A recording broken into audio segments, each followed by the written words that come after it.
I want to welcome all of you. It's great to see you. As we're getting started this morning, I want to encourage all of you to use social media and to share something that you may have picked up today, new information that some of you just met, or as we go along, something you just learned that's new that you want to share. I'd like you to do that and make sure you share it with us so that we can keep track of getting our message out that we are the Near Northwest District and there's a lot of great things happening up here. The district is managed by a group of men and women, 10 men and women. I got to turn my page. And I've got a number of them here this morning, and I'm going to ask them just to wave. I'll kind of point at them. Our chairman is Heidi Sheasley from Tree Search Farms, and Heidi sits right here.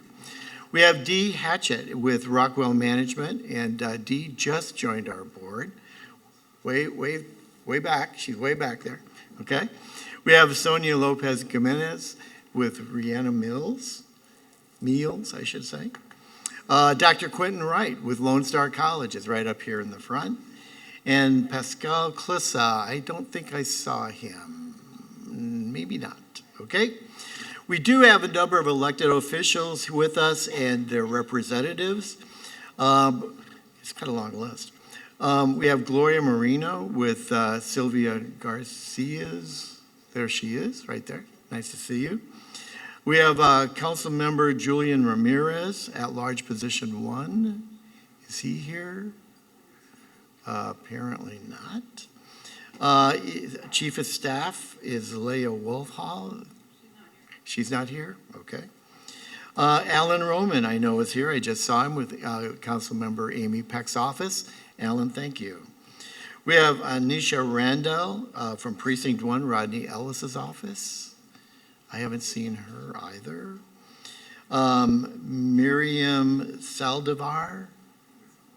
There she is. Thank you. We have from Aldine School Board, we've got Randy Bates, Viola Garcia, Steve Mead, and Paul Shanklin are here. Is this a board meeting? Just wanted to make sure. Okay. And we also have Abel Garza here, the Assistant Superintendent at Aldine ISD also. So you're very well represented here. Sheldon Mock. I haven't seen Sheldon. Is he here? Guess not. One of the important groups of individuals that we work with all the time comes from, Precinct 1, Alan Rosen's office. We've got these men and women that I'm going to talk about are the core of our safety program here within the district. They are on the streets day and night representing us and taking a lot of attention to what's going on the streets. And they're the ones that are telling us what we need to be doing to improve the safety throughout the whole area. We've got Lieutenant Carlos McClurkin, who is a friend to all of us, Sergeant Derek Grandstaff, which most of us know. We have Corporal Marcus Baskus, Deputy Joel Sebastian, Deputy Maria Aguilar. Did I say that name right? I'm Gary. I'm really bad at names. I'm sorry. And Deputy Trevin Early. Okay, is that everybody?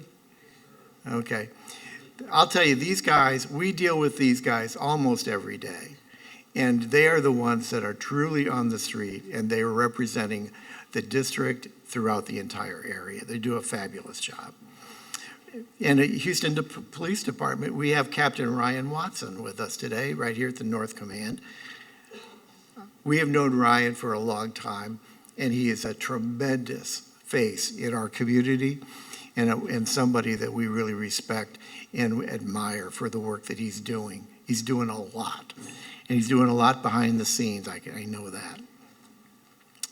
We also have Shakisha with Metro? Nope. Okay. We've got Amanda Edwards. Isaiah, there, she's back there. Isaiah Martin, right over here. And we have Christian Menifee, right back at the back. They're going to be up here pretty quick, but not yet. And at the end of each, Marvelette Hunter, I haven't seen Marvelette. Okay. So as we're getting started, as has been up here on the screen, we show this at every one of our breakfasts. And it is updated every quarter with new businesses, new construction, new projects, everything that's going on within our district. When we first started this, we had about 20 slides. Now we've got way over 100. There's so many activities taking place. So I want you to pay attention to that as we go through it. And I just want to give you a quick heads up. That's something that's really important to the district. And just on a couple of quick project updates. The West Tidwell Pedestrian Improvement Project is almost finished, should be finished very quickly. The intersection improvement projects at Bingle and West Tidwell is completed. The design work for the intersection project at North Houston Roslyn and White Oak Bayou at Alabonson Road, that's the design work is moving forward. And we're going to be working right now on our West Little York Phase 2 continuation of our first sidewalk project along West Little York to Victory to TC Jester and back. An important meeting that we have every month is our crime deterrence for apartments and businesses meeting. This meeting, we host law enforcement, commercial property owners, business owners, and their managers to discuss areas of interest and concerns. This is a great face-to-face meeting with police officers and residents and business owners to get to talk to each other individually and get to know each other. That meeting is free and open to anybody that wants to come to it. The next meeting is going to be September, somebody give me a date, 18th. And it's at noon, lunch is provided. So don't be shy, come to that meeting. It's a great meeting. Now, we're going to move on to our program. We have Nancy Sims are going to be our MC. Nancy has done this for us a number of years, let's just say. And she always finds a good group of individuals to put in front of us talking about the upcoming elections. Nancy runs Nancy Sims LLP, and she's been a consultant for a long time. She's a political analyst and a government affairs firm. She lectures political science at the University of Houston. She is a frequent commentator on local media, and I listen to her on public radio a great deal. So Nancy, I'm just going to turn this over to you for the remainder of the program, and then I'll come back for just a wrap up as we're done. Okay? Good morning, everyone. We're so glad you're here this morning. Probably some of you were even surprised to find out you live in the 18th Congressional District. And I know we felt like when we reached out to the candidates to invite them, we had to remind them that this area is actually in the 18th Congressional District. So I'm going to ask my candidates to come on up. We'll do Edwards, Martin, Menifee in alpha order. And so we'll get started with that. Let me tell you, I don't know, it's changing every day, guys, so y'all may have to help me. At last count on my part, there were 30-something candidates with FEC filings. The filing deadline was yesterday, though. So what did we wind up at? We don't know yet because the website doesn't. But I know a few dropped out over the last week or two. So that might bring us down to 25. Yeah. Okay. So I think that may be accurate. So what we had to do was figure out a criteria to determine who to invite. So they had FEC filing reports as of June 30th that were made public July 15th. We looked at anybody that had raised $200,000 or more, And these three candidates met that. R was a current elected official, which did lead us to invite State Representative Jolanda Jones, who sends her deepest regrets and apologies, but was in Austin through late last night as the second legislative session ended. And so she couldn't join us today. And I kind of knew when they kept calling special sessions over and over, we might not have her with us. So she sent her regrets. But I'm delighted that these three candidates, who actually kind of have quite a bit of fundraising prowess, which in the business of politics helps us assess the viability of candidacy. So, hey, Eileen, I'm going to ask you to come sit up here. Oh, Shalou's doing it. Okay, Shalou, sit over here so everybody can see you. We're doing a timekeeper for y'all. So I just want to be sure y'all can keep. Huh? Most important person. Yes, the most important person is the timekeeper. Although I will tell you, the late, great Sheila Jackson Lee always challenged me on timekeeping. The many times I moderated events with her, She loved the timekeeper. She did not like the timekeepers. So anyway, so we're delighted to have with us this morning Amanda Edwards, former city council member. I'm not doing much on them because they're going to have 2 minutes to tell you about themselves. Isaiah Martin, who I have to tell you a little secret, is a former student of mine at U of H, and as is his brother, who's working on his campaign. Go Cougs. So they were both students of mine in my, to show their progressiveness, women in politics class. And then Christian Menifee, who is currently the county attorney. I'm not going to get into it.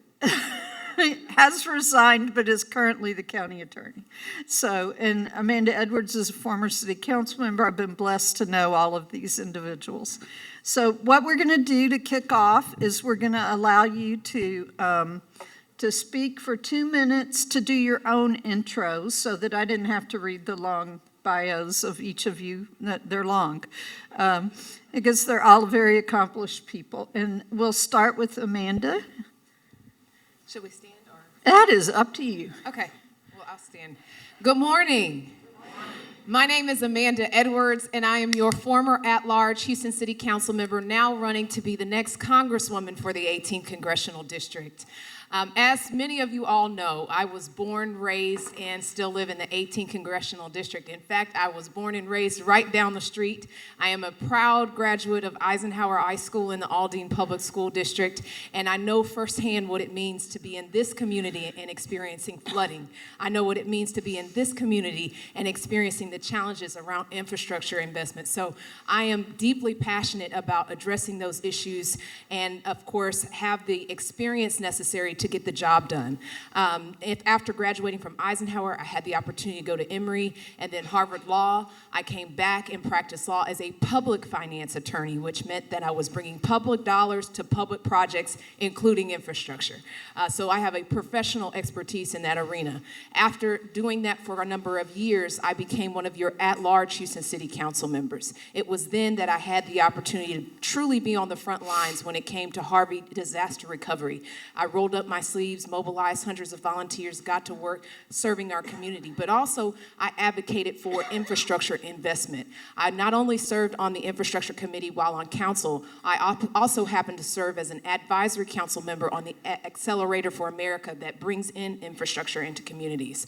Finally, I will say that I have been instrumental in making sure that dollars are coming down from the Army Corps of Engineers in terms of reimbursements. I've flown up and down to DC multiple times in that regard to advocate for investment. And I happen to realize that it's important that we are prepared before a disaster strikes so that we invest in keeping our community safe.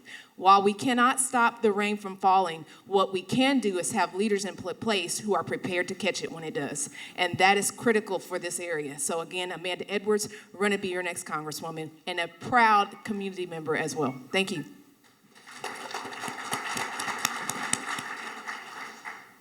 Isaiah, will you go next? Well, good morning, everybody. I'm Isaiah Martin, and I am indeed running for the United States Congress right here in Texas 18 because it's time to get stuff done. I mean, ultimately, we understand that the United States Congress isn't City Hall, it's not the county, it's not the state, it's Washington, D.C. I served as Congresswoman Sheila Jackson Lee's senior advisor. I know how to navigate Washington because I've been there and I've done a lot of work. We have a lot of infrastructure projects, particularly to do right here in the district. We know that the Ike Dike has been something that we've talked about for 20 years. I literally was in elementary school when this was first talked about. And now we have a project that has ballooned to $57 billion worth of cost. We had some approval in the last Congress, but ultimately we've not gotten that across the finish line. We've got to be very aggressive to make sure that we can get that done. We also have to be talking about mitigation projects. So I'll be working to make sure that we can bring federal dollars here, particularly to go and build these retention ponds and detention ponds, particularly within our district. I work with Congresswoman Jackson Lee, particularly at a lot of natural disasters. I would always go around with her, survey the area, work with FEMA, particularly to go and bring federal resources directly back to the district. So I know how to navigate Washington. I know who the committee leaders are. I don't need to be shown where to navigate, per se, in the halls of Washington. I've already done the work. I'm ready to get there to work for you. So Isaiah Martin, Isaiah Martin, Isaiah Martin. Can't wait to talk to you guys. Christian. Good morning, everybody. I'm Christian Menifee. I'm the Harris County Attorney. I'm running for Congress here in the 18th Congressional District, and I'm proud to be supported by the two children of the late Congresswoman Sheila Jackson Lee, including former Congresswoman Erica Lee Carter, who briefly represented this district. I'm running because it was a thoughtful, a helpful, and a compassionate government that gave me my fair shot at the American dream. When I was growing up, there were many nights I would not have eaten were it not for the WIC program. There were many days I would have been at school at Wonderlick Middle School and Klein Forest High School on an empty stomach, were it not for free lunch in our public schools. My parents would have never purchased their first home were it not for VA down payment assistance that let them put just $500 down, and that resulted in us getting our first home when I was in high school. Would have never went to college, been the first in my family to do so without a Pell Grant, and my brother almost certainly would have died from cancer were it not for my parents' military health insurance that fully funded his bone marrow transplant, and he's been in remission for more than 20 years. At every single step of the way, it was a thoughtful and a helpful and a compassionate government. And that's how you go from a family that sent more people to prison than to college to me being the youngest person and the first African-American elected Harris County Attorney. Now, I've been a county attorney for the past 4 years, and in that time, we have done a ton of work across the county, but specifically out here as well. One of the jobs of the county attorney, and I think I'm the only candidate up here who can say this, is I've not just secured federal dollars, I've helped administer it, and then I've helped navigate kind of the complex issues that happen with various levels of government when you're trying to get money directly to communities. One of the things that I've been a strong advocate for, and I know that the folks in this room agree with this, is too often do we see money that's passing through the state of Texas instead of coming directly to our communities. One of the best examples of that was the Hurricane Harvey CDBG mitigation dollars, right? We all know that Houston and Harris County was the hardest hit by Hurricane Harvey. But when the state of Texas, the GLO, allocated the more than $1 billion that were set to come to the region, Harris County and the city of Houston combined, out of that billion, got a total of $0.00. At the county, we had to work hard to fight with the state of Texas, to work with HUD, and that number was increased from $0 to $750 million. There's been a number of projects that we've worked on out here, and I know that another issue for y'all is public safety. One of the jobs of the county attorney is to be the lawyer for all 8 of the constables as well as the sheriff, and I see our law enforcement partners back there. That's a job. That's like a for real job, but I have a good time interacting with them. But I'll tell you, in this role... Thank you. Oh, time. All right. Christian Menifee, thank you. One thing I forgot to mention, while I didn't teach Christian, I did teach his wife. She's also a former student of mine. And I'm so grateful she's not running, because I would lose, for sure.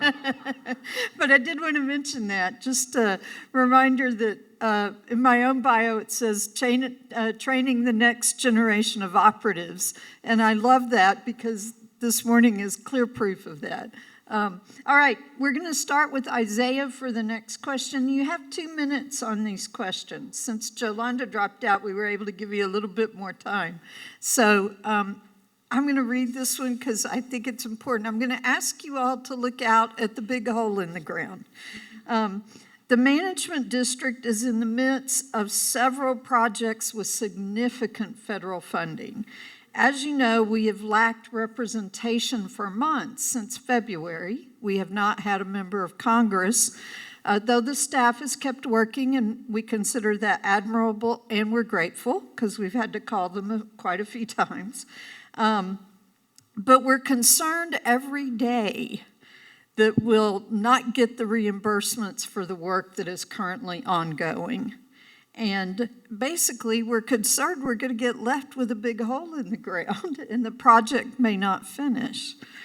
How will you help to ensure that these mid-construction projects will continue, and how will you work with the Near Northwest Management District to address our concerns and take care of us in that federal perspective? Well, for one, I think transparency and communication is going to be very important. So that's why I'm here to commit to coming right back to this meeting to go and address you guys as an elected member of Congress about these concerns. Also, I think what's going to be very important is that the Speaker of the House, it looks like, is going to punt the budget vote for this upcoming year to December, which means that by the time this election is concluded, we'll have somebody there that can go and advocate to go and not only make sure we put in next year's community project funding, but also trying to get those reimbursements for this previous year, because we have not, like you had said, had someone to be there to go and finish that. I know that this is going to be really important because coming up, personally, I don't really trust our senator to necessarily do that for us. So that's why I'm going to be working to do this myself. In addition to that, I think that we also have to be looking at what we're going to do for these additional projects. So I'll be working with, I know our law enforcement partners. I'll be working with our community partners for surveying areas. I'll be walking a lot of these places myself. I know how to get these surveying done and how to get it done for you.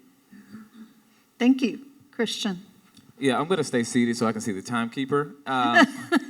Yes, okay, so the first thing is, I know how to work with these federal agencies because I've already done it.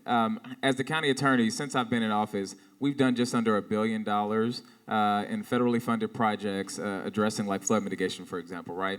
So the ones that you all may be most familiar with is out on TC Jester, the stormwater program out there, as well as White Oak Bayou, right? And the idea here was these were flashpoints in flooding, right? Because there was not capacity enough to ensure that when the water flowed through, that it was flowing through quick enough.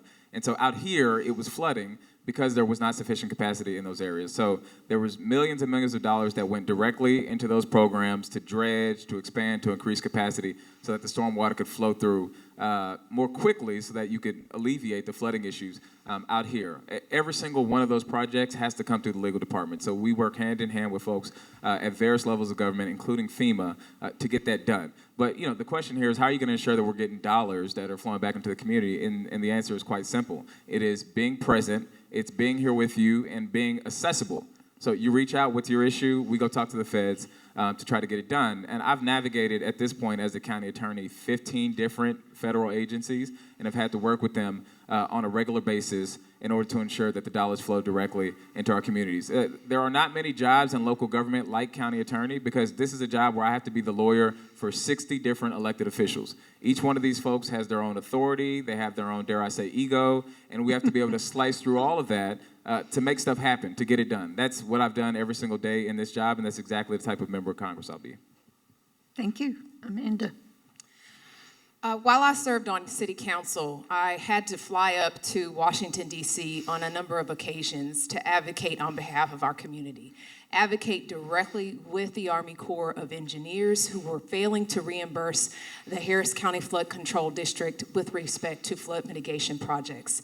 I know what the black box of funding feels like and looks like, and understand the importance of the relationships in order to navigate and help to expedite those resources coming back down to our area.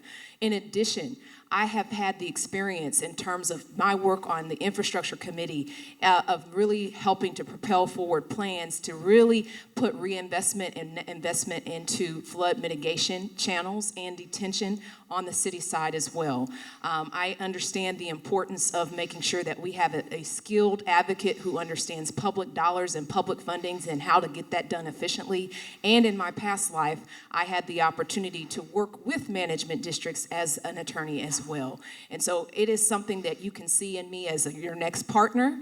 Not only will I be on the ground listening and learning as I was as your city council member, but also will help to navigate how do we create the right capital stack so that we actually can get to the point where we're having the right impact in our community. So you can look out and see what is going to be, full detention basins. Those basins ought and will be funded. We will make sure that our community does not suffer for dysfunction in government. So again, just consider me to be your next partner, your next ally, but also an advocate in getting those federal dollars done in an effective manner, as I always have. Thank you.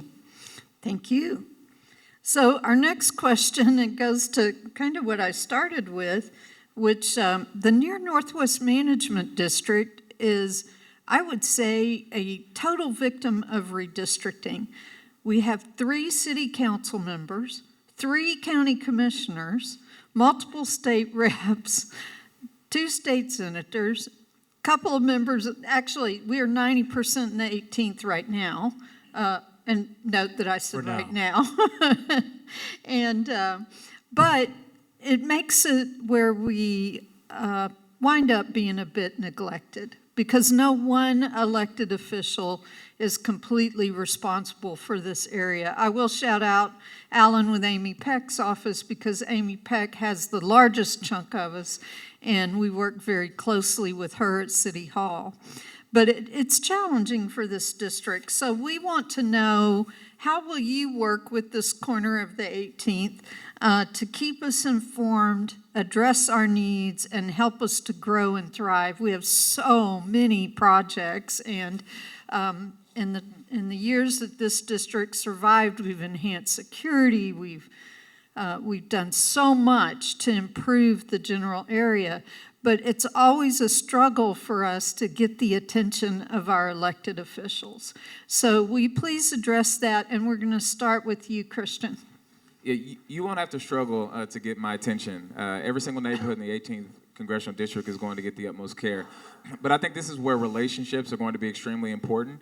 As you mentioned, Nancy, redistricting has been a complete boondoggle. You've seen it at various levels of government with politicians trying to pick their voters instead of the other way around. And so that's left y'all kind of cratered with a bunch of different elected officials. So that means that whoever serves in this role is going to be able to need to work with a bunch of different elected officials, regardless of political party, right? Regardless of how they view the partisan issues in order to get stuff done. That's exactly what I've done. You mentioned Councilwoman Amy Peck. So for example, Carverdale, which is not too far from here, there was a landfill out there, and the company that was responsible for the landfill was trying to extend it more deeply into the neighborhood, right? So it was a huge environmental justice issue when you're trying to push a landfill more deeply into a community. I worked with County Commissioner Tom Ramsey and with Councilwoman Amy Peck to stop that from happening. We were able to file a lawsuit, it got blocked, and the landfill was not expanded more deeply. As I mentioned earlier, in this job, I got 60 elected official clients. They are all over the political spectrum. I work with them every single day to get stuff done, and that's why my campaign has been endorsed by more than 40 current and former elected officials, folks locally all the way up to folks who have served in congressional offices and folks who are in Congress right now. My goal in this position is to fight for the things that I believe in and to fight to get resources back to the district. And I don't care if you're black, white, orange, Republican, Democrat, Independent. If you can help me bring resources back into the district, then I want to work with you in order to get that done. That's what I've done as county attorney, and that's what I'll do as a member of Congress. Great. Amanda. When I begin my service as your next Congresswoman, it is critically important to me that we create a community where everybody in it has the opportunity to thrive. And part of that is keeping our community safe, but also keeping our communities connected. I have been in this race and in my service someone who has connected with communities on a neighborhood to neighborhood basis. There are very few neighborhoods I have not been in and not worked for because of the fact that I understand it is critically important that you meet the community where it is, and then, of course, tailor the solutions that matter most to it. And as a result of that, we have a groundswell of grassroots support. We're leading in the polls. And of course, that is because of people like you, people who have concerns, people who want change, people who want real solutions. And that's what I'm bringing to the table. I certainly know, and I'm not new to the management district. I have worked with you all for years and will continue to do so. And I've continued to work in this neighborhood in particular because I uniquely understand its challenges with regard to public safety. Of course, we've got to put resources in place to allow us to have things like community policing, so we have more presence that's working alongside our communities to keep our neighborhoods safe. We've got to also make sure that we're putting that infrastructure investment that we've talked about before and making sure we have that, but also helping this community realize its full potential. I grew up here, and so it's very personal to me to see that this community not only continues as it is, but strives to grow and be the best community it can be. And that's my goal for each and every single community, and I will work alongside you as your next Congresswoman. I got a chance to work in Washington, D.C. for Congresswoman Jackson Lee, and I know how committed she was to being responsive to community needs. And so that is something you can expect out of me as your next Congresswoman. But in addition to that, you can also expect solutions as it comes to some of our longer-term challenges. Thank you very much. All right, Isaiah. I believe the question was about communication. And that's one of the things that our campaign puts so much emphasis on doing, is reaching out to the community. It's why we host an online town hall every single night. It gets about 15,000 people to join in. They can come in and ask any question. So yes, I'm going to be showing up to meetings like this, but if you got a question about a bill, if you got a question about some funding, you can always go on and find me on pretty much every single night and ask me a question. Those town halls are going to continue throughout my service as a member of Congress to always be accountable, whether it's about flooding, whether you want to go and ask me a question about a bill that you saw that you didn't like, you always know where to find me. And it's because of that of why we've been able to build so much grassroots support. Just these last 2 months, we've had 30,000 people chip into our campaign, giving an average of $19 a person. We've had the largest fundraising quarter in the history of the 18th Congressional District because regular small dollar donors are chipping in and believing in the vision that we have. And so it's that transparency that I will bring to the United States Congress to work with you, to fight with you, to help you on every issue that you could possibly have. I believe in always being out and accountable directly to you and talking to you directly. And I'll continue that in Washington. Well, we touched on this, and this, of course, has been the issue of summer in Texas, is redistricting.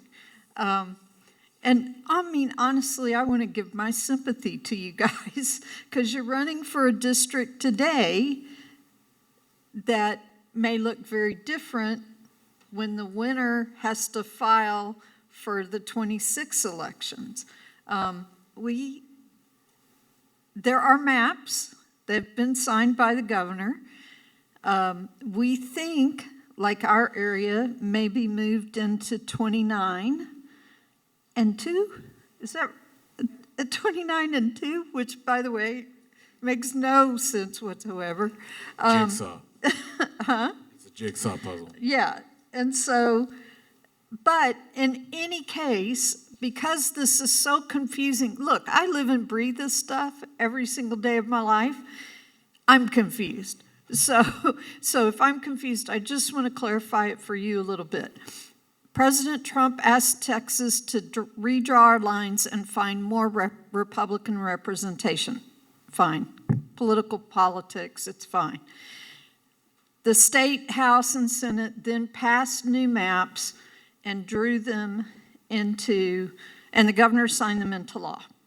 So this seat, however, is for an unexpired term that will run through December of 26. Okay? You with me? So these folks are running for that unexpired term on December 26. In January, although we're unclear of the filing deadlines for the 26 elections, should be the end of December. And we don't know when your runoff may be called. I would love to say one of them is going to win without a runoff, but not with this many candidates. So we're uncertain when the governor might call the runoff. Could be January. So they might all have to file for the 26 elections that would then take office January 1st of 27. Did that make sense? I'm just trying to help you understand, because again, if I live and breathe it and I'm confused and I talk about it on the radio almost every week, I know you have to be confused. So that's what I'm trying to explain to you. So in any case, we considered our forum important and valuable because for 1 year, one of these people will represent us, right? That we know for certain. So we have to go with certainty at this point. How will you, in that 1 year, do you plan to seek election for the redrawn CD 18, or might you look at the 29th? We know one of the districts was CD 9, which was represented by Al Green. He was drawn out of his district, and his home has now been placed in the 18th. So he may decide to run. We don't know. I'm not asking you to comment on that. Just how can you help us to transition to new representation in the future if we're not blessed enough to remain where we are? And how can you best serve us in this 1 year in that way? So Amanda, we'll start with you on this one. I know it's a little convoluted, but. No, and I think you did a good job with your synopsis, other than just to add one more detail.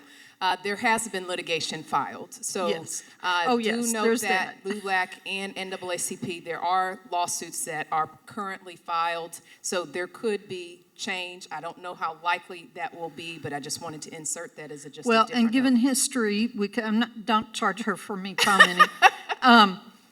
Given history, occasionally the courts will postpone the implementation of the maps while a lawsuit proceeds. So then we could wind up remaining where we are for a couple of years. We shall see. Okay, back to you, sorry. Absolutely. So I have had the same cell phone number for the past 18 years. And the reason that is so is that I have served as everyone's servant leader. Whether you're in my district, outside of my district, my job is to serve this community. And so whether I'm serving the 18th and you're in it, or we have had some boundaries change, please note, because I'm no longer on city council. I continue to get calls as though I'm on city council, and I continue to answer the call. And I will continue to answer your calls, because it means a lot to me to make sure that we are serving in the community in the very best way possible. So just be aware that regardless of title, regardless of position, regardless of boundaries, I am here to serve you and will continue to do so. In addition to that, I want you to know that I have, although we have not had a voting representative in this seat, spoken up on your behalf. I have testified 3 times during this redistricting process. I had a town hall. We had opportunities for people to phone bank, to call the governor, to ask them not to do this redistricting. We've had opportunities to really engage the public through press conferences. We brought Michael Eric Dyson into Houston to try to bring national attention when it was in its early stages. So we have done work to make sure that we were fighting for this district. When you do the math, when you count the time when Congresswoman Sheila Jackson Lee got sick and passed, Congressman Turner passed away, the delayed special election, and the likely runoff for the special election, we're talking about a period of 18 months. 18 months where this district has had no vote, 18 months where this district has had no voice, 18 months where this district hasn't had its federal advocate for funding, and we're in hurricane season. We have got to make sure we fill the seat and put someone in with the experience to get the job done. Your lives and your future depend on it. And I apologize in advance, but I actually have to leave early. Thank you. No problem. She did let me know she had to leave early. Isaiah, you want to dive in? Thank you so much. Thank y'all.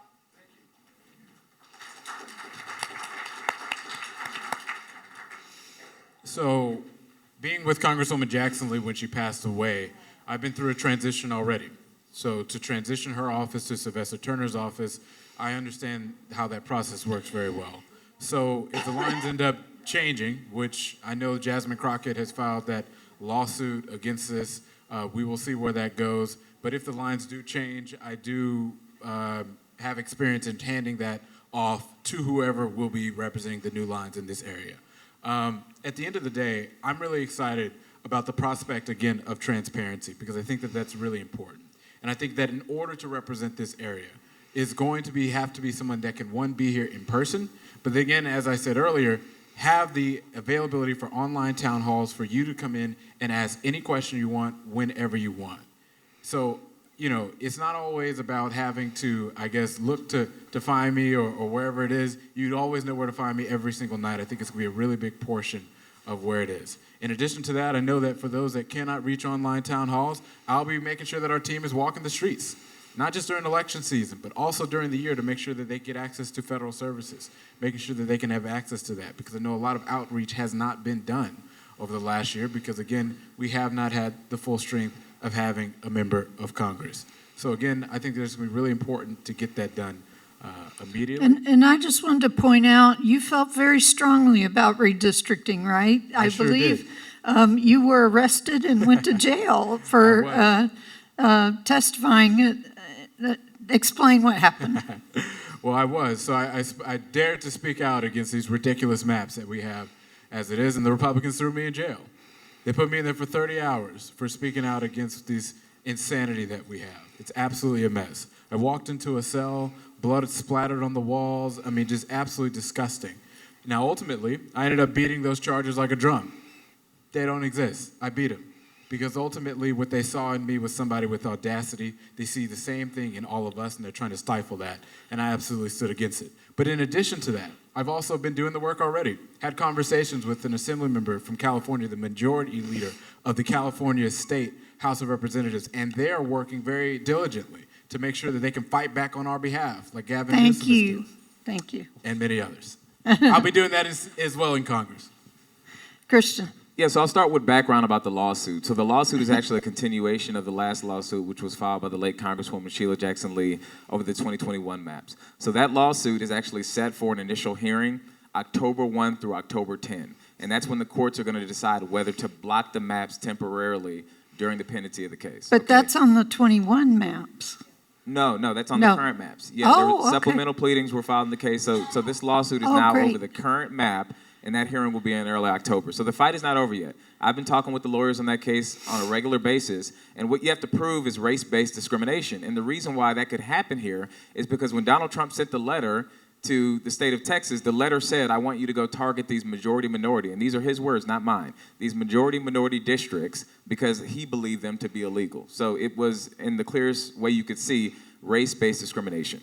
Now, about what happens moving forward. Look, whether y'all want me or not, I'm going to help represent you. Flooding is not an issue that stops at district lines, okay? These district lines are picked by politicians every few years, but those of us who have lived in these communities know that flooding is something that we have to address countywide. That's what I've done as county attorney. That's exactly what I'll do as a member of Congress. But if I'm not representing this district anymore, it's the 29th Congressional District, so the current member will be the Representative Sylvia Garcia, who is a fantastic member of Congress and who I have a great relationship with, and I'll do every single thing I can to hand it off and ensure that there's a smooth transition.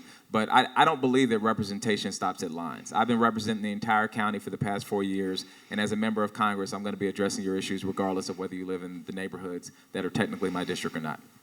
Great. Thank you.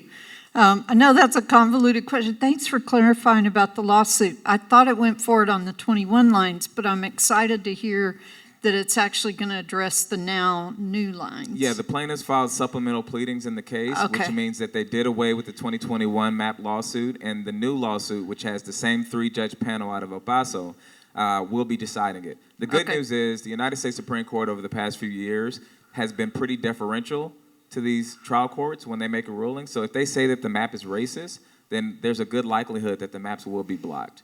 And this is going to happen October 1 through October 10 in El Paso. So there you have it. As you can see, even I can't stay on top of it.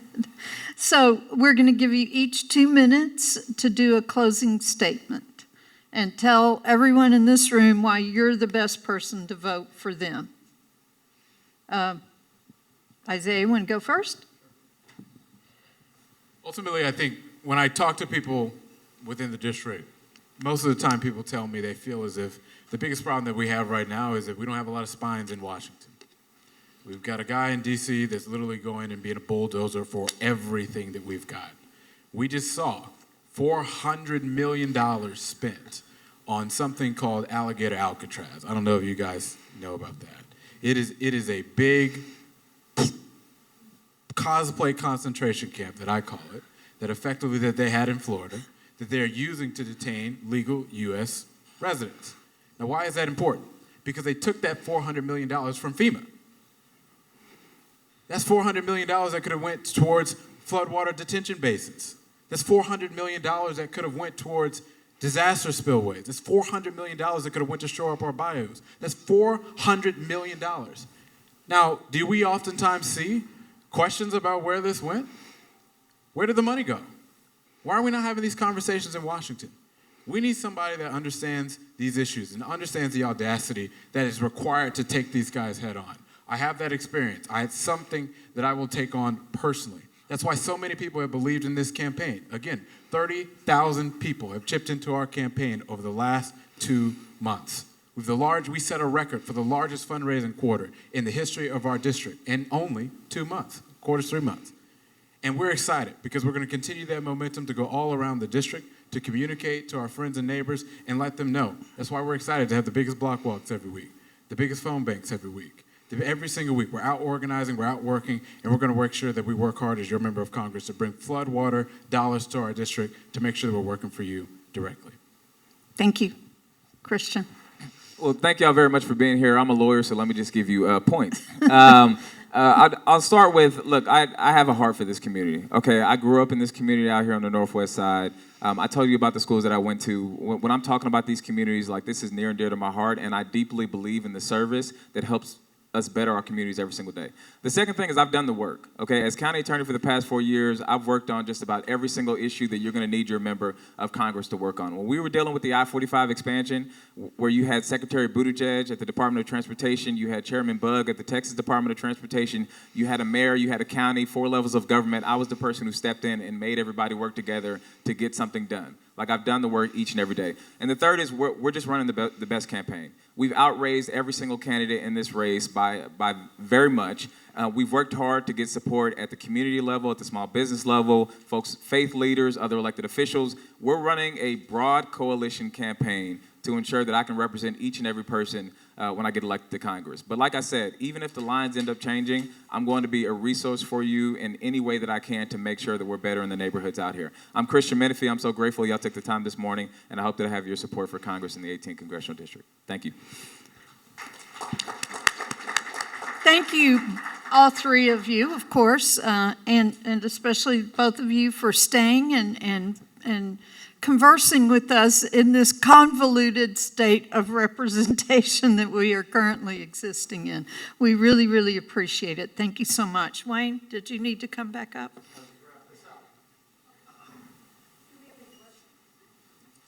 Do you want to do Q&A? Okay, look, we can do a quick question and answer. Does anybody have any questions? There's a microphone right back there.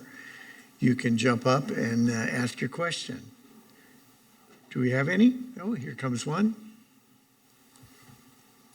Hi, is it on? I wanted to know what your ideas are on supporting public education. I have 3 school-age children in Aldine ISD.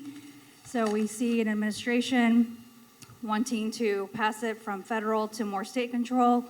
I wanted to know what your thoughts are on what can be done to support public education. I think that's a great question. I mean, we see a current attack on our public schools. Number one, I'll be working to make sure that we're bringing community project funding to absolutely put trades back in schools. I think that is a big thing that we need to do. We only had, in this district, 39% of graduates that actually went out and had either 1, a job out of high school, or 2, enrolled in a college. That's the number that we have to get up substantially. So I'll be working to make sure that we can do that. Number 2, I'll also be working to file legislation to make community colleges tuition-free, to help those that can have a route to go there. In addition to that, there's a school voucher program that's currently going on across the state of Texas that's taking public school dollars out of public schools, and they're transferring them effectively to private schools with Range Rovers in the parking lots. I don't think that's right.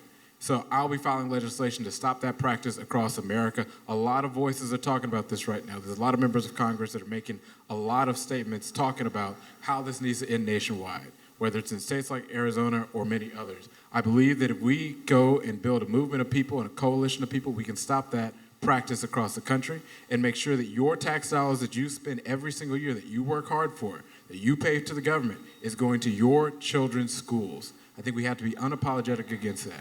I know that you said that you're in Aldine, but I spent a lot of time working against the HISD takeover for those of you that have kids or know kids that are in HISD. I was there speaking out against that relentlessly. I went to the state capitol to go talk against that, and I'll be working in Washington, D.C. to stop that. But particularly for Aldine, I'll be making sure that your dollars stay in Aldine and not sent off to St. Thomas or St. John or some private school that's not your own. Yeah, thank you very much for the question. As I mentioned earlier, I'm a proud product of public schools. I'm telling you, I would not be here today if it weren't for public school educators who invested in me, like the teacher who told me about doing debate, which is the only reason I would have ever known to go to law school, because the only lawyer I knew growing up was Jack McCoy from Law & Order. You mentioned you're in Aldine. I'm going to work hard to get money into Aldine, even though I went to Klein Forest and we played y'all in football. And every time I see a Westfield Mustang to this day, I still got like a real beef that emerges. But look, there's a few things. One is working with our partners in the state legislature to try to flip the House and flip the state Senate. And the reason is because funding for our public school system comes from the state government, and right now our public school system is woefully underfunded, right? It's been that way for decades in this state. We have some of the lowest per pupil spending of any state in the entire country.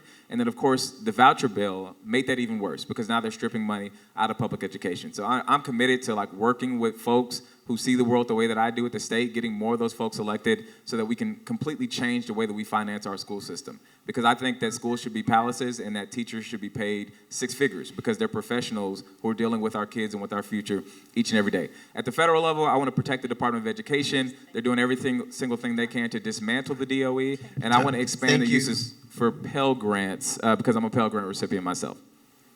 Okay. Do we have another question? Okay. All right. Well, thank you, candidates. Thank you very much for being here. Nancy, thank you for putting this together for us. It's always a pleasure to do this. So let's give these folks a hand, okay? Okay. As we're moving along here, I just want to reinforce the importance of this special election that's coming up on November 4th. Your vote is the voice that they need to be, that everybody needs to hear. And when you go to vote, October 20th is when early voting starts. But when you go to vote, don't go alone. Take somebody with you, whether they agree with you or not. Take them to the polls with you. Check your elderly neighbors. Help them get there. Help them get a ballot if necessary. But make sure that you go there and that you vote and you take people with you and encourage others to go. It's the only way we're going to get the recognition that we need to have, because we are a community that believe in each other. The other thing I want to say is that I'm supposed to really be nice about this, but for some reason in this election, there are 17 proposed constitutional amendments.